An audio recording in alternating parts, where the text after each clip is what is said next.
Bueno, ahí estamos, después de recorrer los mensajes como corresponden en el teléfono que está en pantalla, son 2 con líneas rotativas, como decíamos hace un rato. Necesitamos que sean puente, un eterno agradecimiento por vernos, pero que sean puente con algún contacto, un correo, un teléfono, algo para que la posibilidad vuelva a lo que llamamos con Mauricio la tercera consulta, otra posibilidad de dialogar y acercarnos. Veníamos hablando hace un tiempo de temas que son recurrentes y que tienen que ver con mensajes de la gente. Por eso la invitación de hoy, la generosidad entre tanto trabajo en el hospital y entre su consultorio, que los tiene bastante ocupados. ¿Cómo le va, Miriam? Muy bien. Nos tuteamos fuera de aire acá también, ¿eh? ¿Cómo estás? Ahora bien, sí. Muchas gracias. Miriam es la doctora Alday, ella es neuróloga, especialista en neurología cognitiva del Hospital Posadas, estamos hablando, ¿todo bien? Sí, todo bien. Buena experiencia después de habernos visitado la vez anterior. Sí, mucho público. Y ya planeamos otros programas, mirá hasta dónde hemos llegado. Mucho público que me ha visto, que me saluda por los pasillos. Algunos que la despiertan temprano. También. 7 de la mañana los gritos. También los gritos, doctora, la vi. Sí. Y está el doctor Alberto Sinerman. Doctor, ¿cómo va? ¿Qué tal? ¿Cómo están? Bien. Bien, muchas gracias. Un gran ciclista. No es neurólogo, pero un gran ciclista. Y otro gran ciclista dejó un mensaje. Saluden al doctor ciclista. El único que conocemos es usted, que hace tantos kilómetros por fin de semana. Que lo contamos como anécdota acá. Debe ser para mí, entonces. Es saludable eso. Bueno, él es... a ver, prepárate el mensaje, por favor, del Hospital Posadas ahora como tema y después entramos. Él es jefe de neurología del Hospital Posadas. ¿Cómo están las cosas allí? Mire, yo voy a abrir el tema, ahora entramos porque nos vamos a ocupar a hablar de algo que veníamos ocupándonos hace un tiempo, hasta dónde volver al Alzheimer. Va a ser dedicado el programa Alzheimer. Vamos a ver si podemos sacarnos algunas dudas. ¿Está el mensaje? ¿Lo tiene? A ver, pone este mensaje que pretendo que escuchen. Si es el Hospital Posada, yo soy Acosta Albina, llamo porque estoy viendo el programa donde trataron del Parkinson y donde están explicando cómo se va a hacer, se está construyendo el nuevo hospital. Y la señora Mercedes Lynch, la periodista, hoy habló tan mal del Hospital Posada, tan mal dejó, pero no sé cómo explicar. Y yo soy una paciente que me trato ahí y para mí los médicos son de lo mejor, todos generalizando a todos los médicos. Yo respeto y agradezco al Hospital Posada, porque todos los médicos que me atendieron y me siguen atendiendo, ahora soy jubilada, me siguen atendiendo de lo mejor. Bueno, ahí se interrumpió por el tiempo. Lo pongo porque hablaban un poco de la situación del hospital, porque no debemos pasar en alto la agresión a los médicos. A veces las cuestiones periodísticas llevan a sitios, ¿no? Mercedes Ninzi decía, una periodista de Canal 13 o Mitre, no sé. Y Albina Acosta se atiende, y me parece que esto es un buen ejemplo para ustedes, decir, el agradecimiento de una paciente. Sin duda, lo que pasa es que en general los pacientes son bien atendidos. El tema es que obviamente hay una demanda creciente que hace que no se pueda dar respuesta muchas veces con la celeridad que el paciente requeriría, pero bueno, creo que eso es un factor común a todos los hospitales y la verdad que uno prefiere atender a los pacientes bien y bueno, hay gente que evidentemente por ahí no puede conseguir turno, le cuesta, esto es un problema crónico, digamos, ¿no? Claro, pero Alberto, yo pienso que hay que diferenciar, creo que vos fíjate, tiene mucho valor lo que dice Albina, porque es realmente lo que ella siente. Ella siente que a pesar de la demora, a pesar de los turnos, ella está conforme y realmente atenta a lo que los médicos le proporcionan. Entonces, viste, hay que deslindar un poco tal vez un periodismo que tal vez quiere hacer algún otro tipo de maniobra de tipo político, donde uno puede decir, sí, el hospital tendría que estar mucho mejor, pero la atención de los profesionales la gente la reconoce. Pero esto además lo hemos planteado cuando yo estuve el año pasado hablando de patología vascular, y es que cuando uno tiene una urgencia, el hospital es el que nunca falla. Digamos, esto hay que tenerlo claro, porque yo he tenido pacientes con obras sociales que van a una clínica y dejan de atender a esa clínica y tiene que irse a otro lado. El hospital siempre está, nunca falla, y la verdad que yo siempre lo digo, estoy muy contento, el hospital trabaja bien, y bueno, digamos, con los medios que uno cuenta y con las dificultades que hay, pero la verdad que... Doble esfuerzo, ¿no?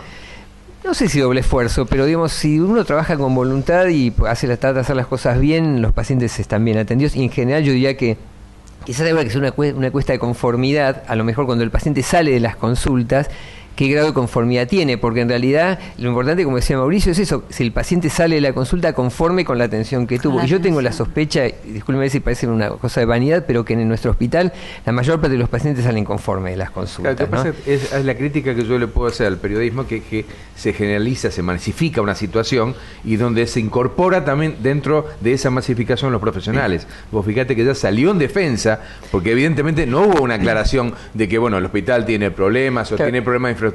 Habría que ver cuál fue, pero cuál no, fue la... no habla de lo bien de los profesionales. Ahí sale una paciente a defenderlo. Yo valoro mucho más lo que dice la paciente que lo que puede ser un periodista. Gracias, Albina Costa. Claro, además, bueno, nos quedó por el nombre, ¿no? Pero además, perdón, te interrumpí, pero jubilada, sigo atendiéndome. Ya estoy jubilada y me siguen atendiendo bien. Esto... Habría que ver exactamente la periodista a qué parte del hospital o a qué si era un problema de infraestructura, si era un problema de porque una cañería perdida, no lo sabemos en realidad tampoco, ¿no? Miriam, empezamos a hablar de Alzheimer, ¿no? Lo habíamos propuesto, queríamos charlar. ¿Son causas desconocidas de esta demencia? ¿Es demencia senil? No, el Alzheimer es una demencia degenerativa, es una enfermedad degenerativa, es decir, las neuronas en algún momento empiezan a trabajar mal. Yo, como le explico muchas veces a los pacientes para que me entiendan, le digo, se están achicando, se están encogiendo, empiezan a funcionar mal hasta que en algún momento desaparecen. Eso sería, como para que me entienda el paciente, una enfermedad degenerativa. Es una enfermedad degenerativa lentamente progresiva y bueno, uno puede hacer cosas como para tratar de que sea lo más lentamente progresiva y que tenga una buena calidad de vida, tanto el paciente como el cuidador, digamos, el que convive, el entorno de la persona que tiene Alzheimer. Alberto, ¿tiene causas? ¿Hay causas? Es decir, bueno, ¿se produce por esto o no? No, en realidad se supone que hay factores genéticos que intervienen en la formación de ciertas proteínas y que cuando uno nace tiene programado en sus células que a determinada edad las células se van a ir muriendo o desapareciendo más aceleradamente de lo esperable. Digamos, todos sabemos que perdemos neuronas a partir de una edad relativamente temprana.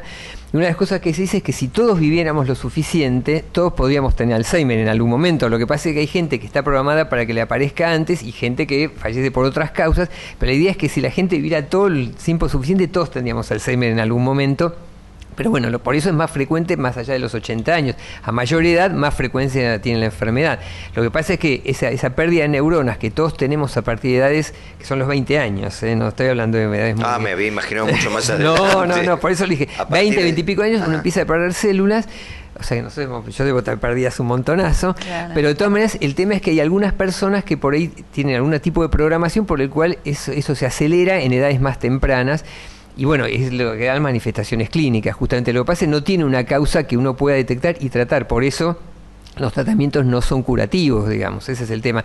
En neurología hay muchas enfermedades degenerativas, el Parkinson es otra, lo que pasa es que depende del grupo de células que esté afectado primariamente. Si está afectado un grupo de células que tiene que ver con la memoria, será un Alzheimer. Si tiene afectado un grupo de células que tiene que ver con el movimiento, será un Parkinson. Pero en realidad entra de todo dentro del mismo grupo de enfermedades degenerativas. Lo que pasa es que, Alberto, generalmente la gente engloba todo.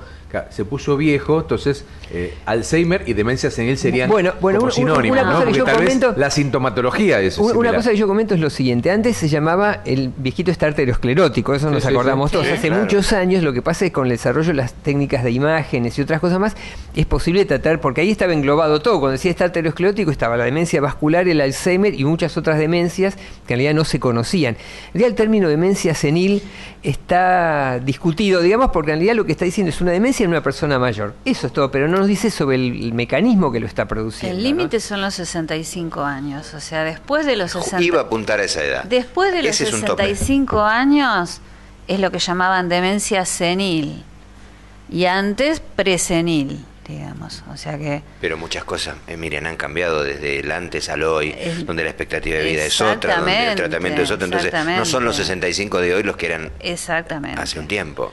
Hay en tu experiencia, la fecha de aparición más temprana de un Alzheimer, ¿qué edades has visto? y puede ser después de los 65 años, después de la jubilación. Es decir, el dejar de hacer la tarea habitual, el quedarse en casa, el no hacer nada, el desconectarse del entorno a veces favorece, aumenta mucho la posibilidad de desarrollar una enfermedad degenerativa como el Alzheimer. Pero hay algunos casos puntuales que aparecen en edades un poco más tempranas, 50 y pico, más o menos es una... Eso iba, ¿no? O sea, ¿cuál era la experiencia de ustedes, digamos, la edad de aparición más temprana? Sí. Son casos raros, en general... no son muchas veces Alzheimer, pueden ser otro tipo de demencias, como puede ser una demencia frontal, una enfermedad de Pick, que digamos, la degeneración va de adelante para atrás. Entonces, primero lo que prima es la conducta, los trastornos de conducta, y posteriormente con los años aparece la memoria. Esos son más tempranos y esos suelen tener antecedentes familiares. Un 40% tiene antecedentes familiares de, aunque sea trastornos de conducta, alguna adicción. Esos suelen aparecer más temprano. Alberto, ¿en esas células que se pierde la memoria que uno adquirió o inhabilita la memoria nueva que uno puede adquirir? No, el tema es el siguiente. En la enfermedad de Alzheimer lo primero que se afecta es la memoria, a diferencia, como decía Miriam, de la enfermedad de Pick, que se afecta primero la conducta. Ahora, los circuitos de la memoria inmediata, o sea, la adquisición de nuevos conocimientos, es lo primero que se afecta, con lo cual el paciente pierde la capacidad de recordar hechos muy recientes. Pero lo dijimos en el programa pasado y lo recalcamos, el Alzheimer no es solo el problema de memoria, porque si no se quedaría solo en la memoria y en realidad, como vamos a ver en un rato, lo que trae más problemas en cuanto al cuidado y al manejo de estos pacientes no es el problema de memoria. La memoria es una cosa, suele ser la primera, pero hay afectación de otras áreas. La conducta es la segunda en importancia, pero también lo que llamamos las praxias, que es la capacidad de hacer cosas que uno hace habitualmente y que se olvida. Entonces, esas cosas son las que van sumando. No es solo la memoria el tema del Alzheimer, sino que tiene que tener comprometida más de una función. Justo hizo la pausa para ir a un corte, ir al trabajo que han hecho y puntualizar en la conducta. Yo me agendé 3 puntitos que tienen que ver con irritación, con cómo progresa, pero lo hablamos después. ¿Cómo? Con el doctor Sinerman, con la doctora Alday estamos. Esto es el consultorio, esto es Televisión Saludable, ¿correcto? Sí. Bien, pausa entonces, ya volvemos. La original.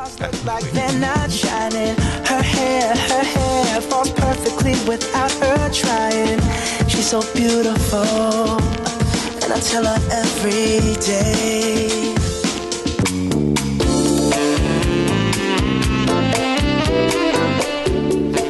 Seguramente en el graph del programa lee decisiones difíciles sobre el Alzheimer. Ahora vamos a contarlas porque siempre digo gracias por, además de visitarnos, hacen la tarea y han traído un trabajo para ir mostrando. Cuando el DIRE lo considere necesario, lo empezamos a mostrar para desarrollar lo que habíamos planteado en el bloque anterior, que no solamente se pierde la memoria, no la nueva, sino la anterior, sino lo inmediato, lo reciente, y que después podemos hablar de los trastornos en la conducta también. Bueno, hablamos ya qué es el Alzheimer, avancemos entonces, ¿no? Por lo menos lo planteamos, dijimos que no estaban claras las causas, que no están detectadas. Es genético, ahí está.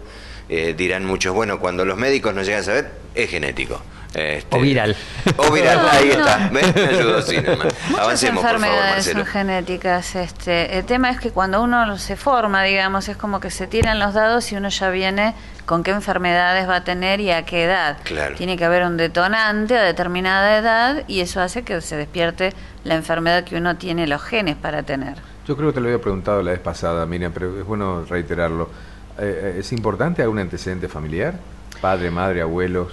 Yo te diría, el 95% de los Alzheimer, el factor de riesgo más importante es la edad, es acercarse a los 80 años. Hay un 5% en los cuales sí puede tener importancia, pero especialmente si los dos padres tienen Alzheimer. Es muy raro, acá en nuestro país no se ve mucho, pero sí, por ejemplo, en Colombia, Antioquia, hay muchas familias de Alzheimer. Esos puntos son centrales, ¿no, Alberto? Hablamos un poco, lo tenés en el otro monitor igual, cómo se puede prevenir, si se puede lograr una detección precoz. Sí, el tema es el siguiente, prevención específicamente no tienen. Claro, prevención específicamente no tiene, claro. Lo que uno puede hacer es retardar la aparición de los síntomas o hacerlo más lento con entrenamiento. Si uno tiene, como decía Mauricio en el programa anterior, el músculo cerebral, si uno tiene entrenado el músculo cerebral, es más probable que si está programado genéticamente le aparezca más tarde o la evolución sea más lenta. No está prevenido 100%, pero es una forma, digamos, de hacerlo un poco más suave, por lo menos al principio. Una detección, detección temprana, por ejemplo, de los síntomas, que de pronto poder llevar a la consulta cuando uno ya nota en el paciente algún trastorno en la memoria, cognitivo. En la memoria, eso claro. Ayudaría tal vez también, ¿no? No solamente la parte preventiva, sino cuando el paciente detecta que tiene problemas de memoria y alguno o se pierde, y entonces le llama la atención y él o el familiar viene a la consulta. Es decir, cuando es sintomático. Existe en investigación en un par de hospitales acá en el país, que son en FLENI y en el CEMIC, existen estudios, pero hay que entrar dentro de un programa de investigación que es con marcadores. Por ejemplo, uno de ellos es hacer una punción lumbar, que es un método invasivo. Para recordarle a la gente, es como cuando uno le hacen una peridural, el pinchazo en la espalda, pero en vez de ponerle la anestesia, sí. Le sacan líquido cefalorraquídeo, lo estudian y miden un marcador, una sustancia que está indicando que ya están degenerando las neuronas. O sea, eso existe y se puede detectar 15 a 20 años antes de que empiecen los síntomas. Pero no se hace a nivel masivo, ni en ningún prepago que lo cubra, repito. Es en determinados casos que está indicado y que se hace a nivel de investigación. También se puede buscar a través de un estudio de imágenes que se llama PET, donde se puede llegar a ver acumulación de una proteína anómala en el cerebro que está perjudicando a las neuronas de alrededor. El PET es un aparato que también, el marcador que hay que poner es importado, es carísimo y únicamente, repito, se usa para investigación. Y otra cosa que quiero plantear, cuando vos le preguntás a una persona que tuvo por ahí un padre con Alzheimer o que tiene algún olvido, ¿vos querrías entrar al plan de investigación? Lo primero que me dicen, de cualquier nivel y estrato social, ¿no? Es, ¿pero hay cura? No, claro. Cura todavía no hay, entonces no quiero entrar. Esto es la posición argentina, porque en estudios hechos en el hemisferio norte, por ejemplo en Estados Unidos hay un 80% que te dice, sí, quiero saber lo que tengo o si lo voy a tener para programar mi vida, qué es lo que voy a hacer. Me decía fuera de aire, mientras esperábamos la grabación del programa, lo primero que hacemos es negar cuando sabemos que existe o que pueda existir. Bueno, nuestra población todavía prefiere como no saberlo, sí, realmente sí. Alberto, la pérdida de esa memoria temprana, próxima, cercana, es lo primero que tiene como indicio el síntoma. Es lo primero que aparece, pero como decíamos en el programa anterior, no todos los trastornos de memoria son Alzheimer y por eso yo hacía hincapié en las otras esferas de la parte cognitiva que están afectadas, porque si es solo la memoria, es un trastorno de memoria. Ahora, para que sea un Alzheimer tiene que tener otras cosas que son las que eso. Sí, sobre todo los trastornos de conducta y otro tipo de alteraciones. Los trastornos de nominación, por ejemplo, que a veces la gente, uno le dice... le pasa que a veces quiere nombrar algo y no le sale y está ahí, alcanzame el coso, la cosa, o señala... Sí, a veces me pasa y a veces dicen que no les pasa. Cuando uno les toma pruebas de nominación, ve que entran a fallar, que miran las figuras y dicen, ay, esto es que sirve para... Cosas cotidianas, no está cosas buscando... cotidianas, qué sé yo, perfecto. te podemos decir, no sé, un sacapuntas, sí, un vaso, un pocillo. Un helicóptero, le dicen avión, es decir, no le sale el nombre. O un caracol, por ejemplo, dicen, ay, esto que se come las plantas, ay, esto, o le terminan diciendo gusano. Es común que tengan trastornos de la nominación. Algunos lo detectan, otros no lo detectan y lo vemos nosotros en la evaluación cognitiva. Además que esto no es brusco, no es de hoy para mañana. Bueno, eso es importante, porque yo iba a hacer un comentario sobre eso, que es, el Alzheimer es una enfermedad, como todas las degenerativas, progresiva, lentamente progresiva y que tiene periodos que podemos denominar de meseta. O sea, dentro del empeoramiento progresivo hay periodos donde el paciente está aparentemente estable. Y un comentario que me parece que es importante, sobre todo en el manejo diario es que cuando un paciente que tiene un Alzheimer empeora lo neurológico, bruscamente le está pasando otra cosa que no tiene que ver con la enfermedad. Esto me parece una de las cosas más importantes que uno puede hablar de la evolución. ¿Y eso se emparenta con agresión, con mal carácter? No, hablo de otras cosas. O sea, el paciente que tiene un Alzheimer, por ejemplo, dentro de su empeoramiento, de su etapa de mesetas, tiene un empeoramiento de lo neurológico en 2-3 días. ¿Qué quiere decir? Se pone más confuso, más agresivo, empieza con alucinaciones más intensas. Cuando el paciente con Alzheimer empeora lo neurológico bruscamente, hay que buscar una causa no relacionada al Alzheimer, que puede ser neurológica, como un evento vascular, o lo más común es que no sea neurológica, como una infección urinaria, una neumonía. O sea, un paciente con Alzheimer que empeora bruscamente, hay que buscarle una causa que no tenga relación con la enfermedad. Esto es importante porque si no uno baja los brazos y dice, bueno, es parte de la enfermedad. No, cuando un paciente con esta enfermedad deteriora bruscamente, hay que buscarle otra causa que no tenga que ver. Igual el entecimiento, digamos, el empeoramiento es lento, pero estos empeoramientos bruscos están hablando de otra patología agregada. No es fácil el diagnóstico, ¿no? Digo, hay que analizar punto por punto. En este caso que yo comentaba. Sí, claro. Lo que pasa es que, bueno, cuando un paciente mío que tiene Alzheimer empeora, le digo, bueno, hágale primero de todo un análisis de orina. Primero de todo, para ver que es una de las causas más comunes de descompensación de un Alzheimer. Entonces, uno lo puede internar o tener en la guardia en observación, le hace una placa de tórax, un análisis de orina, una tomografía para ver que no tenga un evento vascular, y con eso más o menos lo grosero de las causas no relacionadas al Alzheimer están cubiertas. Algo del trabajo que dice allí es ansiedad, agitación, parte de lo que estamos hablando, ¿no?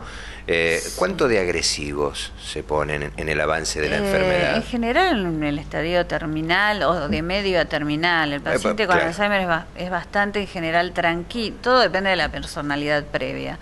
Pero primero empieza con los trastornos de memoria, con los trastornos de nominación, y ya en un estadio de intermedio a avanzado puede empezar con ansiedad, con querer salir de la casa, con querer irse, puede empezar con algún tipo de delirio. De los delirios más frecuentes está el delirio celotípico, como que la pareja lo está engañando, o el delirio de perjuicio, de que le roban las cosas, que le esconden las cosas. Una persecución, ¿no? Sí, sí, sí. Eso es del estadio medio en adelante. Del estadio medio en adelante. En el principio de la enfermedad, ¿es consciente que tiene Alzheimer cuando se lo declaran como tal? En general es bastante negador. O sea, el paciente trata de justificar las cosas. Esto me pasó por tal motivo.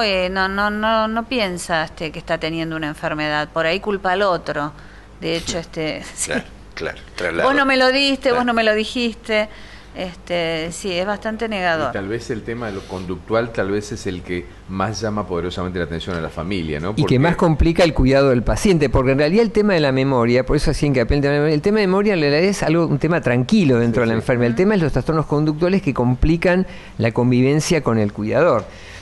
Sobre todo por el tema de cuando empiezan, por los cuidadores que no pertenecen a la familia, empiezan a hacer acusaciones de robo y etcétera, que hace muy difícil para una persona que no está entrenada sobrellevarlo. Yo lo comenté en el programa pasado, hay que tener siempre presente que el paciente no lo hace a propósito. Y una de las cosas importantes es que el paciente no hay que contradecirlo. O sea, hay que tratar de desviar la atención hacia otro tema. Por ejemplo, una cosa que comentó, el paciente está en la casa y dice, quiero ir a mi casa, porque no reconoce. Entonces, ¿qué es lo que se puede hacer? Salir a dar una vuelta a manzanas y ya estás en tu casa. Entonces el paciente se tranquiliza. Lo que no hay que hacer es decirle, no, sí, como que no, si vos estás en tu casa, ¿cómo no te das cuenta? Que es lo primero que uno hace, ¿no? Claro, no te das cuenta claro. de lo que pasa. Claro, lo que pasa es que yo digo, somos todos humanos, todos tenemos nuestra paciencia que tiene un límite, pero hay que tratar de desviar la atención y no contradecirlo, porque el paciente se pone más irritado, el cuidador se pone más irritado y lo que uno le dice a los 2 minutos se lo olvidó. Claro, es difícil reconocer lo absurdo, ¿no? Claro, a Por la veces parte él dice, esta no es mi casa, porque por ahí está en otro momento de su vida pensando en otra casa, a lo mejor en la casa de la infancia, y de pronto no reconoce su propia casa, porque fue algo que fue adquiriendo en la vida en un momento posterior. Entonces a veces tiene que ver con eso. Y bueno, había una señora de un paciente mío que decía, yo cuando pasa eso llamo un remis, viene el remis, nos vamos, damos un paseo y después volvemos a casa. Y decimos, bueno, ya llegamos a casa. Y el paciente ya lo acepta. Bueno, una pausa, se me fue de la mano el programa, nos queda un bloque más, lo organizaremos como mejor podamos, son muy claros ambos, la verdad, aprendo un montón. Pausa, dale, ya estamos.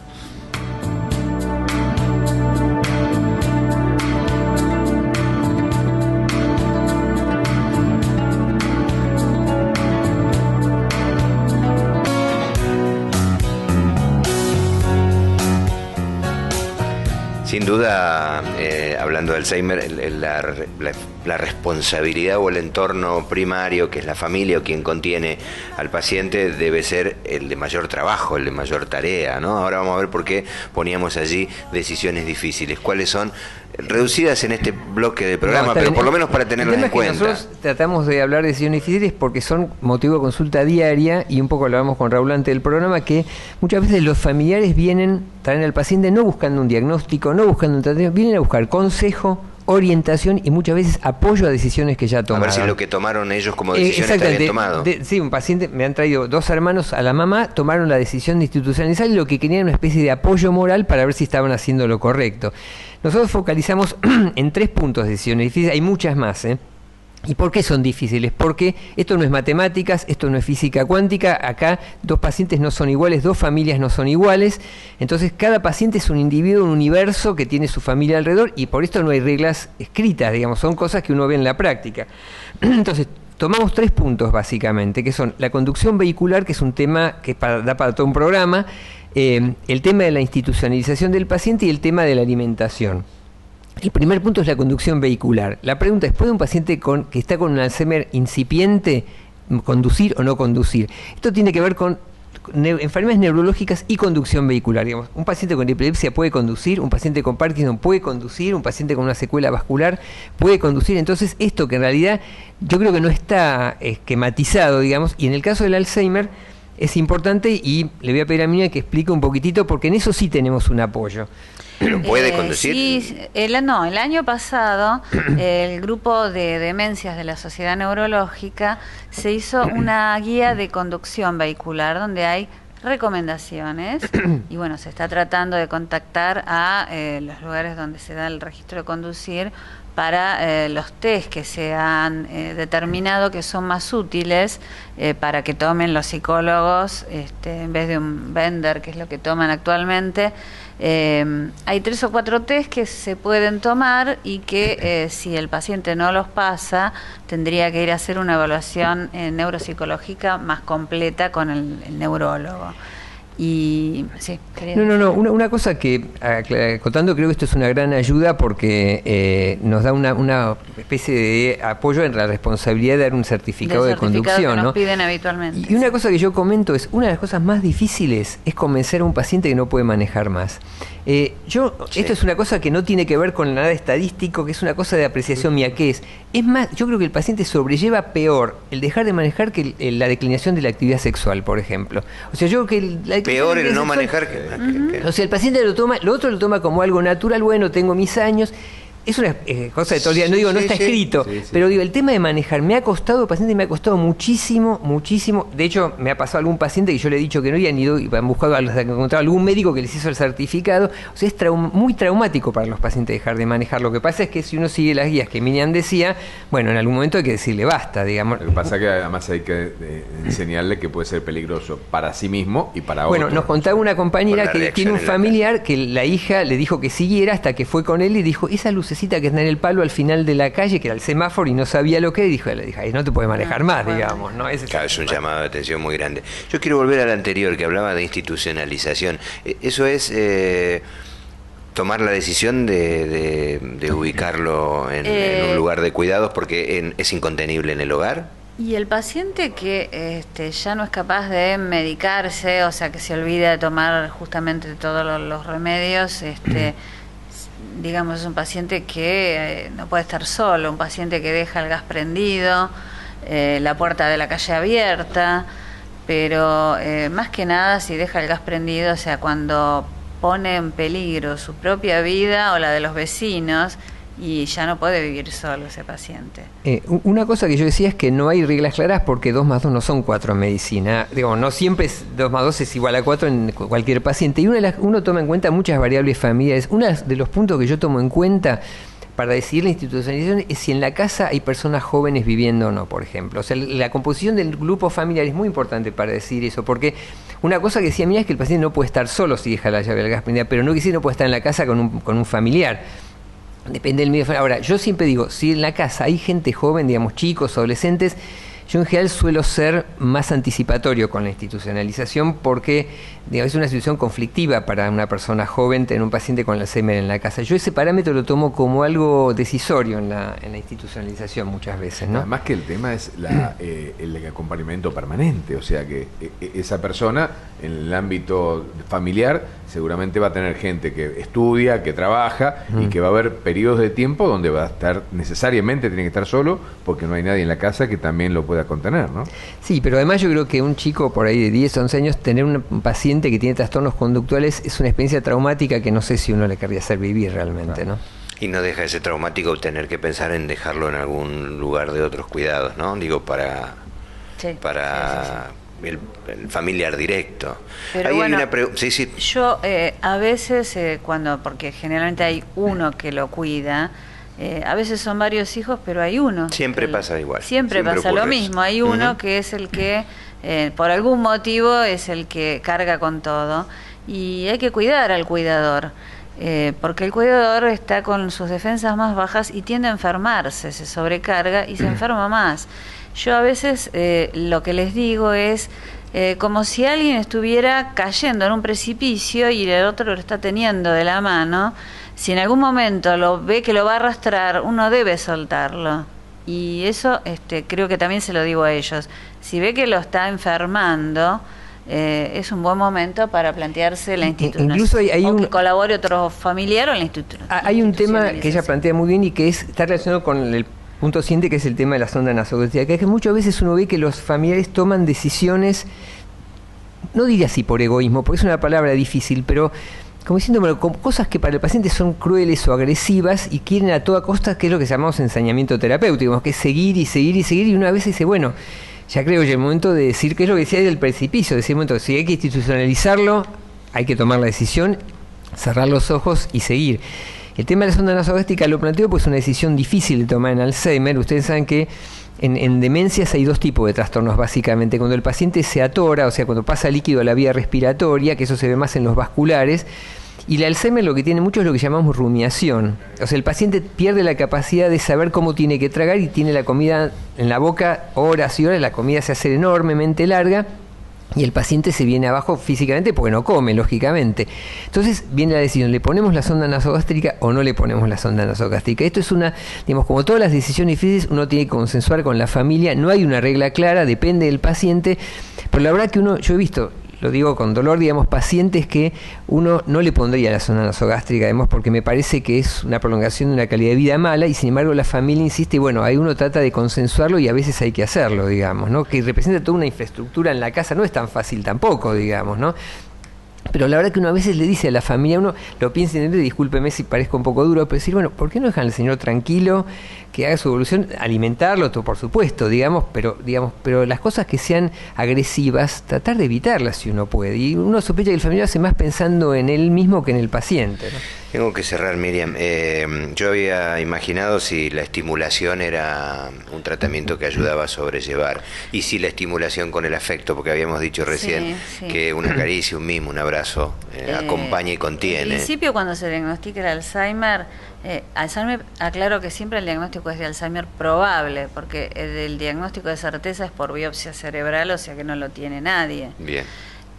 Cuando uno lo diagnostica, empieza el tratamiento. El tratamiento es una medicación que trata de concentrar y que aprovecha al máximo la neurona, el neurotransmisor de la memoria, que es la acetilcolina, y hay otro remedio que se puede acompañar a o que se puede usar un poquito más tarde, que es como un protector de la neurona.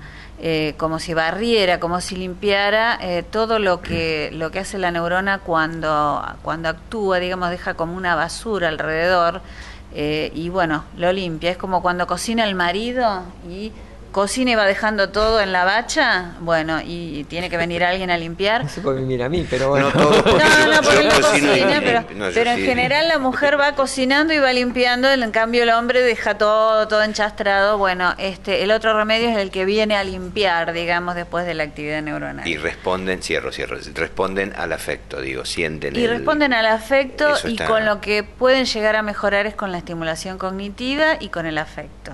O sea que eso se reconoce, eso no se olvidó. El afecto es lo único cuando ya el paciente por ahí no reconoce nada y uno le da un mimo, un abrazo, un beso, aunque el paciente esté en su mundo, eso lo gratifica. Dame tiempo. Bueno, vuelven, yo les dejo mi abrazo, les agradezco un montonazo. ¿Cómo no? Aprendí mucho y me parece que le llega a la gente esta manera de contarlo, mamando cotidianamente el laburo que cuentan a través de experiencias en el hospital. Muchas gracias, Alberto, de verdad. No, se llevan algo rico para comer, algo dulce, que viene bien, ya que no cocinas, Alberto, por lo menos algo dulce. Ya te mandó al frente. Gracias, Alberto. Gracias, Miriam. Gracias a ustedes. Gracias. Bueno, usted ya vio, el consultorio continúa atendiendo, así que pasa el que sigue, por favor. Muchas gracias. Nos encontramos la semana que viene.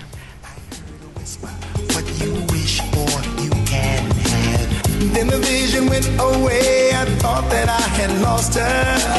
The girl I've been waiting for, I can't believe I just saw